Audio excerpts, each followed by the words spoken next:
So ito guys, ito yung ating repair na Opel.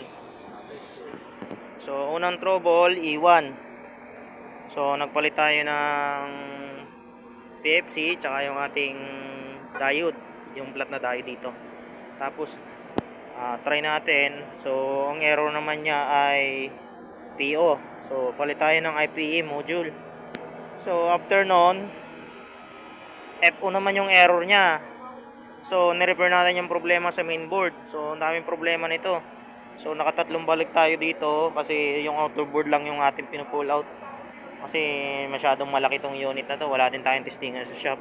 So, yan ang mahirap kapag board lang talaga yung nadadala. So, ngayon, okay na yan. Ayan o. Ayan na o. So, ito ay Opel na 3-tonner. So, dito yan sa Sayat Reception Hall.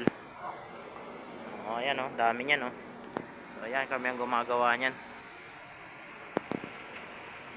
Yun, sa mga nais magpagawa ng aircon, direct message na lang kayo sa amin.